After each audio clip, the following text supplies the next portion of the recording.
But let's go over some of those statistics that you mentioned when it comes to childcare affordability and accessibility. Sure. So prior to taking on this role here at the Chester County Chamber, I worked for the U.S. Chamber of Commerce. And post-pandemic, they had really honed in on this issue because they kept using this one statistic: 1 million women were missing from the workforce post-pandemic. So during the pandemic, a lot of childcare centers had closed, which then led to the 2-year wait lists. And so women were leaving the workforce at alarming rates. And, highly educated, productive women. So these are good employees that you want to keep. And then I started to see some of these nonprofits that are geared towards tracking this information, talking about it from the business perspective. 60% of employees in this one survey said, I'm late to work or I'm not productive because of childcare breakdowns. More concerning than that, 27% of respondents in the same survey had said, I had to quit my job or I was fired because of childcare breakdown. This is thousands of people responding to this survey saying this is a huge issue. Hey mama, welcome to the Working Moms Playbook, the go-to podcast for moms balancing careers and babies. I'm your host, Antonia DePace, former editor, current marketing maven, and mom of one. Each week, we're breaking down the systems, mindsets, and support every working mom needs to thrive, whether it be at work, at home, or everywhere in between. So let's get into it. Well, welcome back to the Working Moms Playbook. I am your host, Antonia DePace. On today's episode, I have Laura Manion, who is the Chester County Chamber of Business and Industry President and CEO. We are going to be talking more about the childcare affordability and accessibility crisis. Welcome, Laura. Thanks so much for having me. I'm so excited to be here. I'm so excited to have you on. Let's just dive right in. You do a lot of work around affordability and accessibility for childcare, but you are also a soon-to-be mom of 3. So talk to me more about why this topic is really important to you.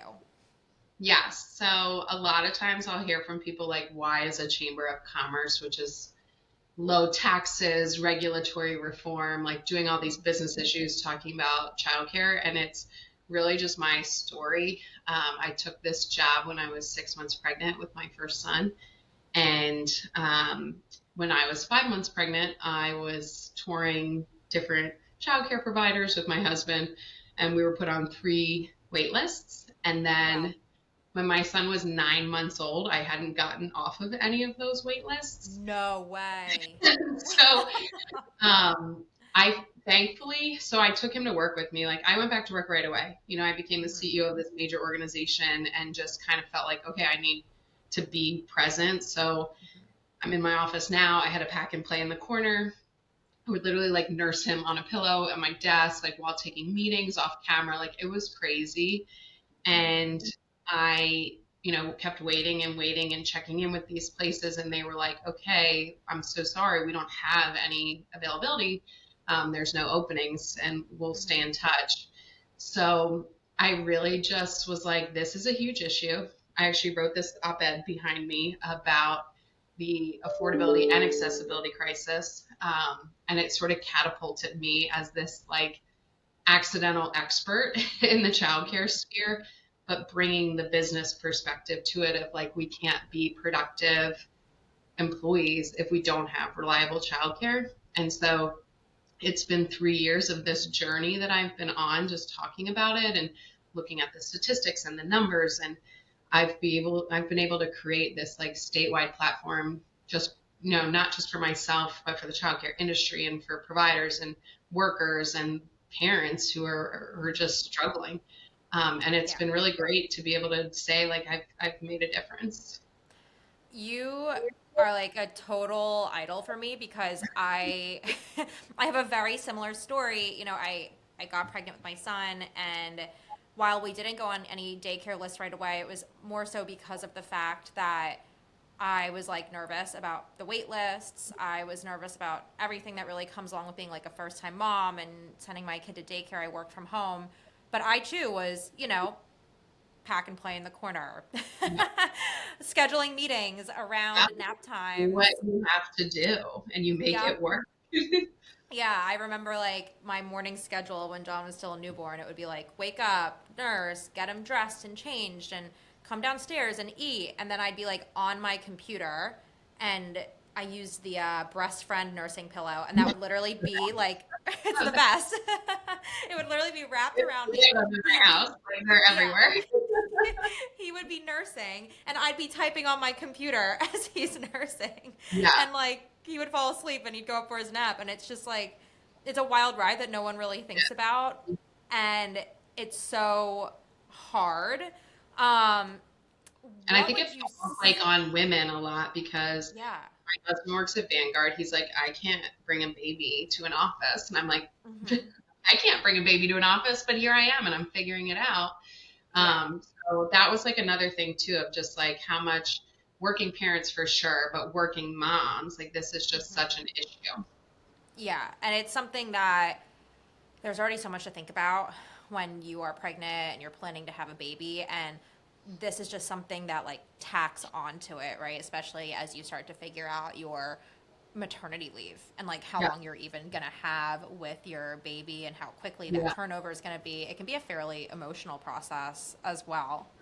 yeah, But let's go over some of those statistics that you mentioned when it comes to childcare affordability and accessibility. sure. So prior to taking on this role here at the Chester County Chamber, I worked for the U.S. Chamber of Commerce. Hmm. And post pandemic, they had really honed in on this issue because they kept using this one statistic: 1 million women were missing from the workforce post pandemic. So Wow. during the pandemic, a lot of childcare centers had closed, which Hmm. then led to the 2 year wait lists. And so Okay. women were just leaving the workforce at alarming rates. And, highly educated, productive women. So these are Hmm. good employees that you want to keep. So more and more, I started to really, and this was before I even had my son, but I started to really dive into the issue. And then I started to see some of these nonprofits that are geared towards tracking this information, talking about it from the business perspective. Like 60% of employees in this one survey said, I'm late to work or I'm not productive because of childcare breakdowns. More concerning than that, 27% of respondents in the same survey had said, like, I had to quit my job or I was fired because of childcare breakdown. So, like, the numbers were there of like how many, this is thousands of people responding to this survey saying, Hmm. like, this is a huge issue. And then when we started to talk about it, when I wrote the op-ed, I started to hear from employers all over saying, you know, this makes sense. I own a veterinary practice and 90% of vet techs are women and I keep losing employees. Or Wow. Comcast, Vanguard, all the major health networks, nurses that are just like not able to go to work because they can't get their children to work. And like even in the mom group that I am in, we had a child care center right down the street from our house on a Friday afternoon said, if your child isn't here 5 days a week, like if you're in care 3 days, we can no Hmm. longer accept you as, a participant here starting Monday. And they Oh, sent wow. that email Friday night at 9 o'clock. So like Wait, imagine that was as a an, mom group?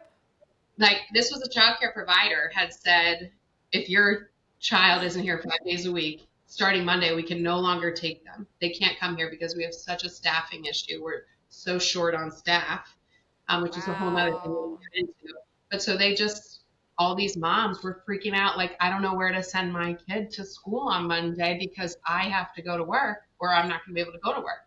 Hmm. Um, and that was when I started to really dive into like the actual employment aspect of this, like how much childcare providers are paid, why there's so much turnover, recruitment and retention is really difficult. And that also lends to why there's so many wait lists, why it's so expensive. So it's just like one thing kept compounding the other. Let's go into that a little bit more on the business side. We often think of this on just our side as moms. It's hard to find a daycare or a nanny or a babysitter, especially as we grow our village. But it's also hard to find because of everything going on the business side and those extra factors that we don't necessarily look at. So go into more depth about that as you just touched on. Sure. So childcare providers in Pennsylvania on average make $15.50 an hour. And so when you can go to Target or, name any job, and you can make $20 an hour, $22 an hour, where you have a much lower stress environment, that's more appealing than being in, a high stress childcare environment where you're making $15 an hour. And so there's a lot of overturn when it comes to these childcare centers. And what I've learned in this process is like, people always say, but it's so expensive. You're sending your kids to daycare, and it's like, okay, well, they have rent to pay. Their insurance rates are out of control. If they provide food, they're paying for that. They have to pay their employees. They have to pay their utilities. And the only thing that they can control is salary. So you're seeing from the centers, they're not able to recruit and retain good people. So the centers are then closing, or they have staffing issues, which then leads to the workforce issues from, an employment perspective, where parents aren't able to put their kids into the centers. So actually the most startling statistic I've heard is Pennsylvania loses $6.65 billion a year in annual tax revenue and productivity because of childcare breakdowns alone. So 6.65 billion with a B each year, because just specifically childcare breakdowns. So when you look at that from an economist standpoint, that's a huge number that the business community needs to start to pay attention to, so that we are not continually seeing people leave the workforce. And then say you work at a large company or a small business, they're going to need to spend money to recruit the next person, train them for the job, and then retain them so that they don't have to deal with this again 6 months, 2 years down the road. So it really does cost an employer their bottom line as well. So when from a holistic point of view, it's a recruitment and retention issue. It's a how much they're getting paid issue. It's we're paying so much on the back end. I mean, I think I paid $30,000 last year in childcare. It's just, more than my mortgage. And so it's just one of those things that just keeps compounding. And that's why I've worked on legislation in various different ways to address this issue from, every angle, because there's just no silver bullet to fix it. Right. And it's like you said, it's not just a family issue, which is how it is often portrayed to be, as solely a family issue. It's also a business issue, an economic issue. And it just goes round and round and round, and continuously has this domino effect that needs something to completely rehash it. But it seems like we haven't been able to find that solution yet, compared to perhaps other countries. Are there any other countries, or maybe even states in the United States, that are doing childcare better than Pennsylvania? Yeah, so whenever we look to childcare, who's doing it great, actually Kentucky and Michigan are two gold stars, because it's all about public-private partnerships. So it's the government, the business, and the parent. Everyone has skin in the game. Everyone's involved. The two pieces of legislation that I worked on was a tax credit for parents that in 2013, prior to this bill, Pennsylvania had only matched 30% of the federal credit for childcare. When this bill was passed, it ended up matching 100% of the credit. So yeah, and it life-changing money it was 220,000 families that were able in Pennsylvania alone to claim this credit on their taxes the following year. Incredible. I always say, I'll hang my hat on that for the rest of my career, just having helped that many people. But I've also testified and advocated for bills for employers who put money towards childcare. So my husband works at Vanguard. They do give you a certain percentage that can be put towards childcare. They can then claim a tax credit. Vanguard can claim a tax credit from the government to then and that could be a small business, like say, a restaurant puts $50 a month towards somebody's childcare, they can then claim a tax credit for that percentage that they're contributing to their employee. Okay. We also encourage, like, especially large employers to work with their local YMCA or Ducklings or Malvern school to say, okay, can you save 10% of your, spots for specific employees of our business? Or we'll see small businesses kind of coupling together where it's like 3 or 4 of them will come together and do something like that. So we always tell business, like, get creative. Even if you're a small business and you can't do much, you can do something. And then you're creating this culture where employees feel valued and they want to be there because their employer cares about, the fact that they have children and need some flexibility. Let's rewind it back to Kentucky and Michigan. What is that golden standard that they are doing that makes them at the forefront of the gold stars, the golden standard? Yeah, it's a lot of tax credits. It's a lot of, like I said, public-private partnerships. They're always looking for creative ways to, like, get the state involved. And it's not just giving out money, but it's making sure the business and, like I said, the parent are also included, like making sure everyone's putting something towards the pot, because I think that's more palatable than a lot of like, okay, well, we'll just throw money at it and hope it sticks.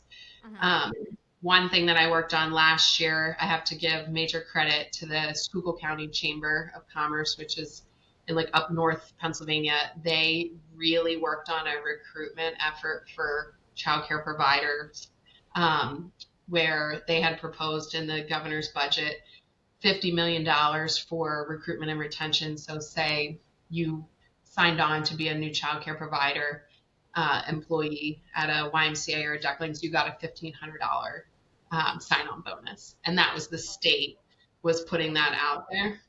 So the governor's proposal was $50 million. They got $25 million in the budget, which is huge, great first step. So it's things like that where it's like, the government is there and they're providing funding, but also it's like helping not just the providers, but the parents. And so I am like so proud to say, like, was another advocate in that legislation as well, where it's like each year we're kind of inching towards more and more of like, okay, this is a business issue and we're addressing it that way. It's no longer considered a societal issue or a social issue. It's just like, this is straight business. Yeah. We've mentioned the best. Who's the bottom barrel for child care affordability and accessibility? Tell me the tea.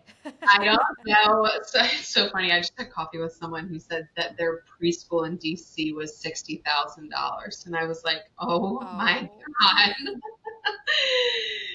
And so he just moved here. And I was like, do you feel like so rich now?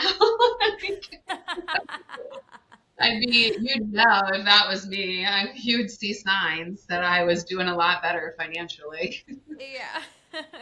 Yeah, but I just think it's so different everywhere you go. Like, I'll say we've got my 3-year-old's in preschool, my 2.5-year-old's in daycare, and then this one coming in a couple weeks. My husband and I look at each other all the time. We're like, oh my God, how are we going to afford this? But infant care on average is like $20,000 a year. So it's like, Pennsylvania specifically, we have a population problem. Like we're the second oldest population in the country.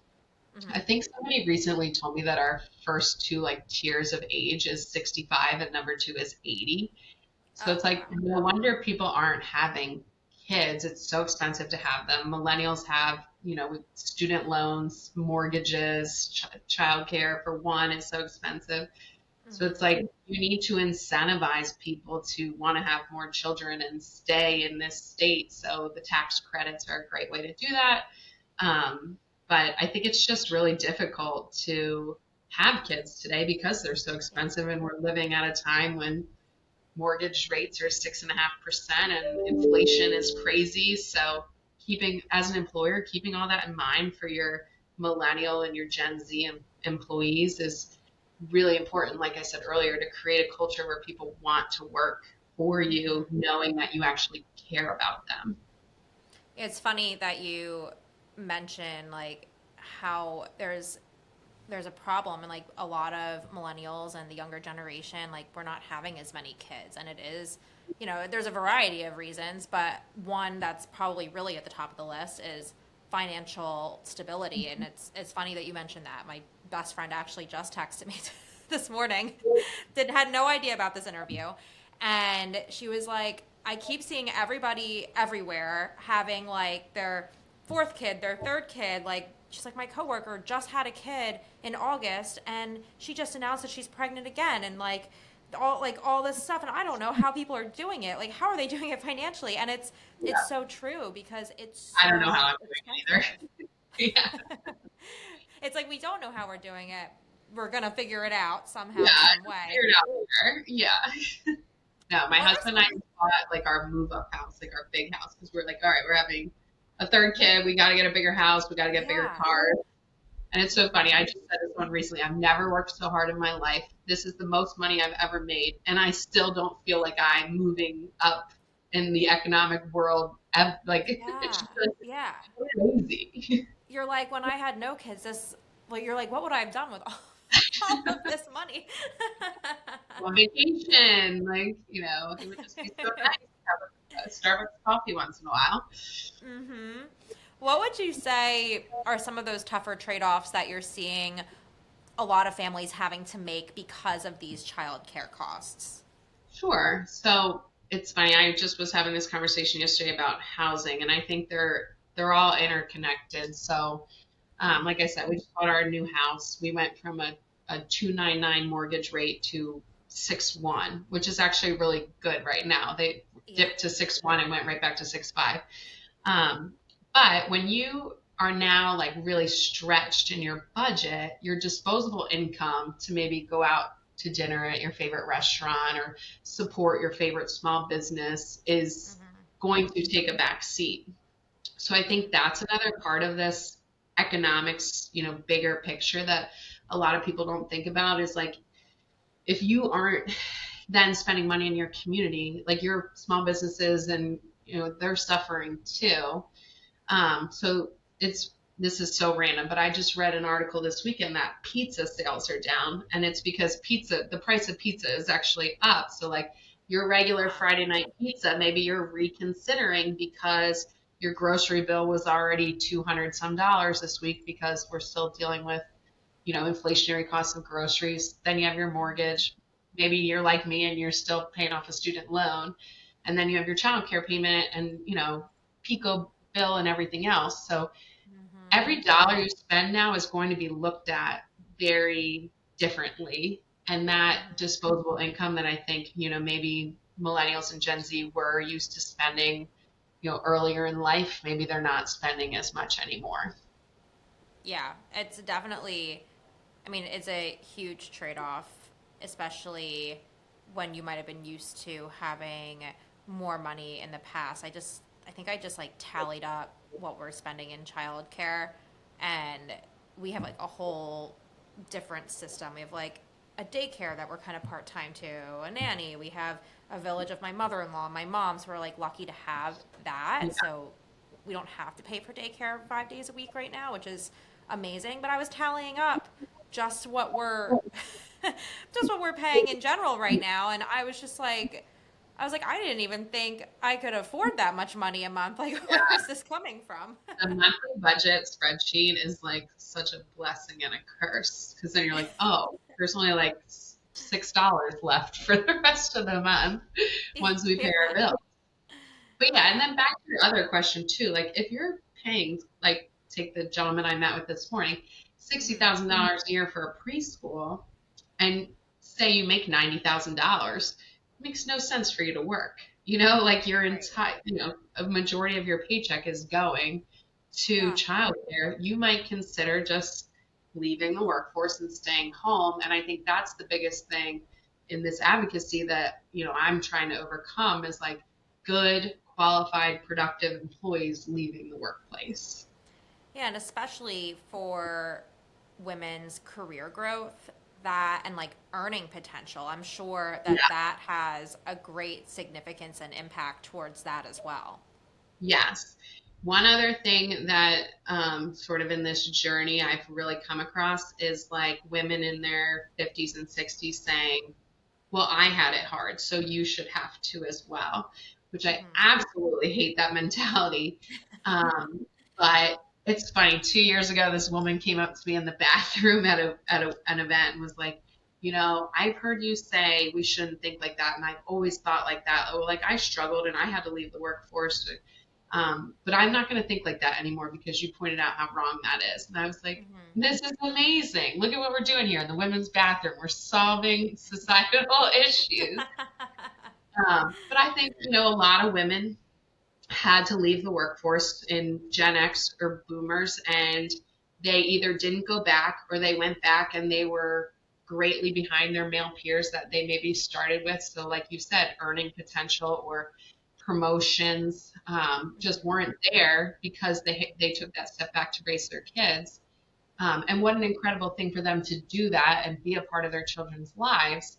But I think it's also like, some women need to like mourn that part of their career of like what could have been. Yeah. And I feel like millennial women are just like, we're going to try to make it all work. Yeah. And, try this like work-life balance, raising family. And it's like, there really is no balance. It's just, a woman once said to me, like, her partner never gets the best of her. They only get the rest of her at the end of the day. And like, that hit me so hard. It's like, this job's crazy.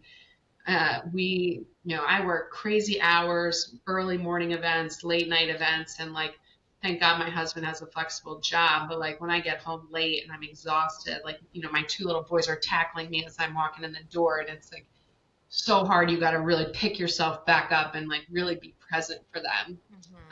And that balance is just really difficult for working moms, even stay at home moms, if you're there all day with your children and then, trying to keep that up for 12 hours a day. I can't even imagine. Yeah. And it's, we use the verbiage like the working mom's playbook for the podcast. And in truth, all moms are working moms, whether we're stay at home or if we are, out working on our careers and momming at the same time. Like we're all working in some way or another. And it's a hard juggle. It's super hard. It's and something always wrong. Oh, something is always, for me, it's like dishes or laundry. It's just like not getting done today, or maybe next week I'll hold that. So, it's crazy. It's a really hard thing to catch up from and manage. And like 2-minute quiet car rides are just like, they're very good for the soul, even if they're super short. But that's like really all we get, unless my husband is so good about, I'll be like, I need to leave the house and I need to just drive and go to the store and walk around for an hour. And he'll be like, go do what you need to do. And I give him major kudos for like, when I'm like tapped out, he's like, go, like, go get your quiet, even if it's at Wawa, go get it. Oh yeah, I mean you need it. It's just there can be so much going on. It can be so overstimulating, and you want to be the best person and best mom that you can be, and it can be really hard when all that is going on. Of course, every industry is going to have some sort of, roadblock with childcare affordability and employee retention when it comes to this and everything else that's related to it. But are there specific industries or types of employers that are being hit particularly harder than others because of the lack of affordability and accessibility? Yeah, I would say anything where you really see a lot of women. So like teachers, nurses, so the healthcare industry, the childcare industry itself. Like imagine being a mom making $15 an hour, sending your children to childcare where you're paying $40,000 a year. Like that's almost your full salary. So I think that's a part of it too, where the statistics crazy, like 98% or 99% of childcare providers are women. And so in these like really women dominated fields, like I mentioned earlier, the veterinarian who called me and was like, I read your piece and it all makes sense. It's just women here. Um, Yeah. and I think there's a lot of jobs that are just very, that attract women. And so when they are having kids, like they need to make, or they want to have kids, then they need to make the decision of like, is this right for me to do? Because, I'll either need to leave or take time off. And so, I think it crosses every industry, but especially those where you see more women. Yeah. How did this look pre-COVID versus post-COVID? I feel like that's always like a Definitely, good yeah, marker definitely a of lot more centers. So even now, we're still seeing like the drawbacks of COVID was those centers okay. closing, Yeah. or staff being laid off and then not having the funds to sort of bring them back. hmm Um, I don't know the specific numbers, but I know like even in Pennsylvania, there's like 1,200 spots or 1,500 spots still open at childcare providers across the state, which could hmm serve another 25,000 kids. But they just like either can't afford to hire them or don't have the resources to hire them, or they can't find the talent because hmm like I said, you can go to another job and maybe a much less stressful job, or we see a lot of childcare workers get hired into school districts where they can their hours are different, they're getting paid more, they have the summers off. So that actually is a big issue within the childcare industry, is the employees are leaving just for those types of opportunities.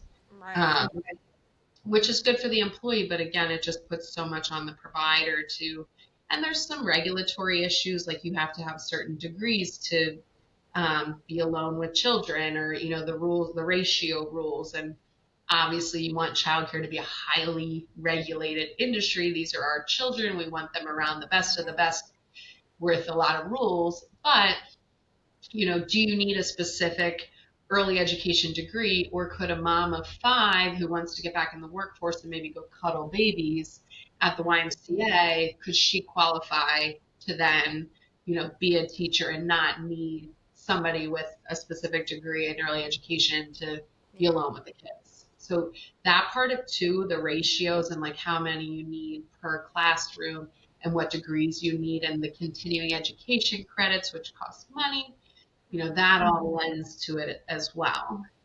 Yeah. In combination with the fact that the world right now is just so incredibly expensive, it's hard to catch up more now than I feel like ever before. Yeah, yeah. And that's why the tax credits are hmm so good, because it's like, all right, you're paying this money out, but you're getting it back, hmm later. So Right. that's like, it's like a nice, at least that's some of that is coming back to you. Exactly.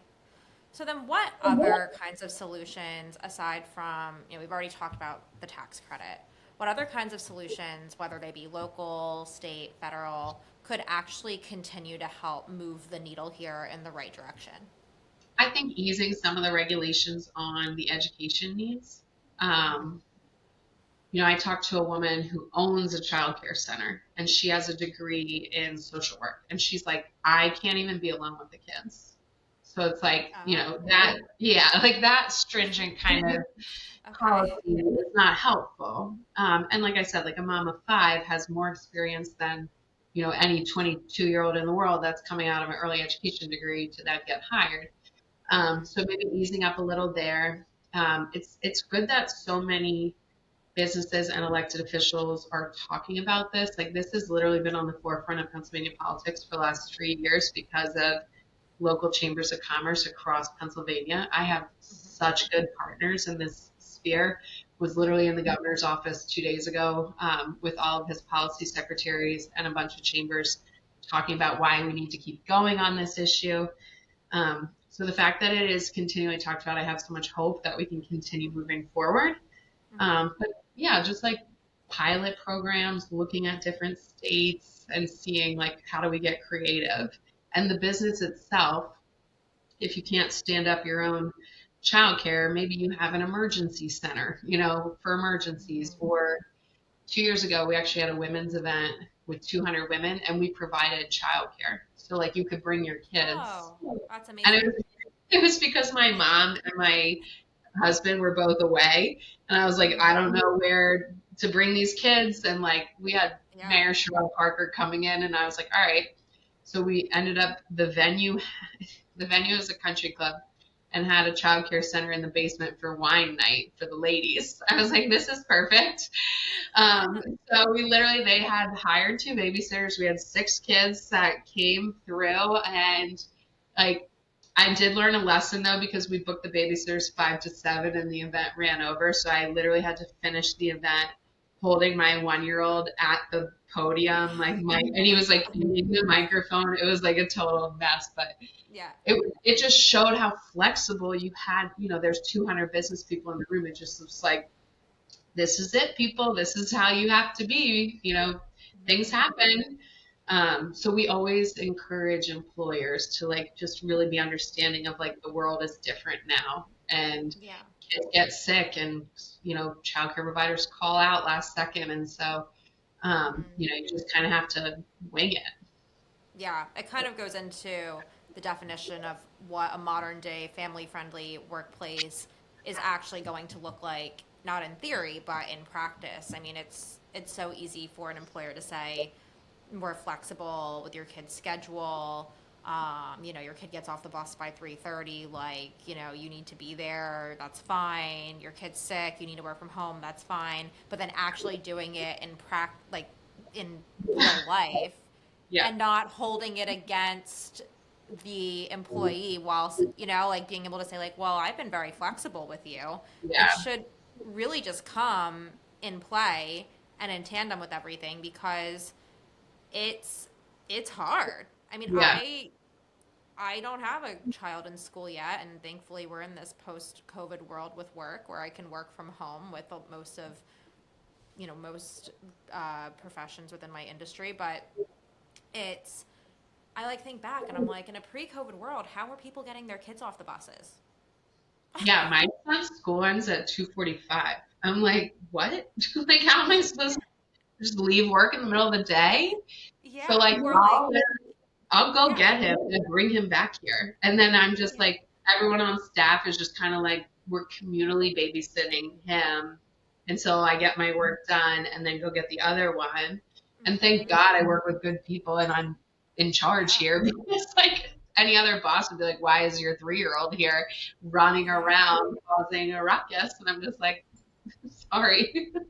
And it can be so hard on both ends, right? I mean, the bus is obviously a scheduled thing, but then there's also, your kid is sick. Or if we go back to COVID times, I'm sure a lot of parents would be getting calls like, your your kid's class was exposed to COVID. We're sending everybody home right now. Come get your kid, drop everything in a second, and you're just like, Can't even, yeah, you're can't even like, imagine.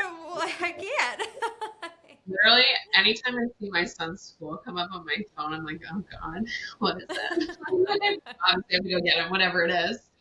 But Yeah. yeah, it's so difficult. Like, so our drop off is like, we have to be out of our house by 7:15, which like with a 3-year-old, a 2-year-old, and like my 37-year-old husband, I'm And a like, newborn in a few yeah, weeks. like, it's gonna be crazy. Like getting the dog ready, lunch is packed, breakfast, like uniform on, get out the door, and then like drop off is at 8 and 8:15, and then pick Hmm. up is 2:45, and then we can pick up my other one between 4 and 5. But it's like that is not working parent schedule, so No, it's not. it's just chaos like every day. And I Hmm. think too, just like being in that cortisol infused mindset all the time, like somebody check in on us moms. Like we are We're not struggling. okay. We're not okay. And like this is expectation. Like I think you posted something the other day, like you're expected to work but expected to not work, and you're expected to be home with your kids but not be home with your kids. And like Yep. it's just like we need to just change how we think about having kids because we do need to have more kids, and how we can still be productive members of society and in the workplace. Like we just need as a whole to have like a full mindset change. So then, for the mom, for our fellow moms here who are listening, who are feeling tired, who are feeling stressed out, who are feeling completely lost or defeated because of childcare costs and perhaps a lack of a village that leads to even more childcare costs. What would you want them to know right now? What is your advice or your words of wisdom? You're not alone. I think the biggest thing I've learned throughout this process is asking for help is and being honest is so key. So like at the chamber, when I first started this, it's a lot of C-suite like executives, like CEOs, CFOs, males in their 50s and 60s who are kind of like, I don't get it. And it wasn't until I really was like, this is what we're all going through that people started to be like, oh, okay, yeah, this is something we should, get involved in and advocate for. Like I said, like what's a chamber doing? Usually we're talking about taxes and permitting reform, but housing, public transportation, childcare, these are all business issues because they affect your bottom line.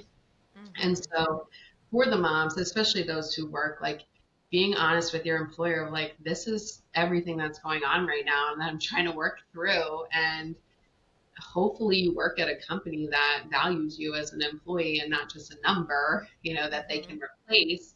But having the tools to say, it will affect you if I leave because of X, Y, and Z, everything we just talked about. It will cost you money. So it's better to invest in me and my family now so that you're able to, you don't have to pay somebody later to do all these things to replace me. I think that's really important. And just like every week, I'm like asking a girlfriend or like my mom works, but I'm like, can you leave work early and, try to help us out here? And it's like you said, the village, just like you just have to keep asking and good people will, be there for you. Yeah. It's almost like an affirmation that you need to say to yourself in front of the I think mirror every morning. Yeah, like a lot of people are afraid to ask because your friends are busy and like, like I said, my mom works and people have lives and I totally understand that. But if you can come over and watch my kid for 2 hours while I take this meeting, like that does more for me than you will ever know. And I do feel really lucky that I do have such a village. Well, I have learned so much from this conversation. I know our listeners will as well. For our listeners, where can they continue to learn more about your work and possibly get involved in advocacy efforts towards this cause? Sure. So I always give a plug. There's an organization called the Pennsylvania Early Learning Investment Commission. Okay. Government loves their acronyms. It's called ELIC, ELIC. They really break down the employment aspect of it. They break down the childcare provider aspect of it, and they break down the parent payment. So that to me is like my go-to and where I get all my facts and figures and like ideas. And I keep getting asked more and more to talk about this via various businesses. And I always go to my like nonprofit partners. There's an organization called Children's First, which is they do incredible work. First Up is another one. And they're just like statewide childcare focused nonprofits that do just amazing advocacy. And then from the chamber's perspective, like, we have a very active women in business committee that's always, talking about things like this. But I would say just like making sure it's available to you, especially with the tax credits, and even talking to your employers about tax credits that are available to them because of this different legislation that's been passed. Great. Amazing. Well, thank you so much for coming on. This has been a huge help, and I identify with this, as many moms will, because it is rough out there. And between the financials of it all, having to trust somebody to watch and parent your kid while you're off trying to focus on work and curating your village, it can be it's just difficult. It's a really hard task that should really be so simple. So I thank you for coming on to talk about it more. For our listeners, thank you so much for tuning in. Yes, I'm so excited. We were finally able to connect, and for our listeners, definitely visit Laura, and on her Instagram, and all of the links that she just spoke about, we'll link them in the show notes as well. And thank you guys all so much for listening. I hope you got a lot out of the episode, and you can tune in again to the Working Moms Playbook next Wednesday. Thank you. Thank you.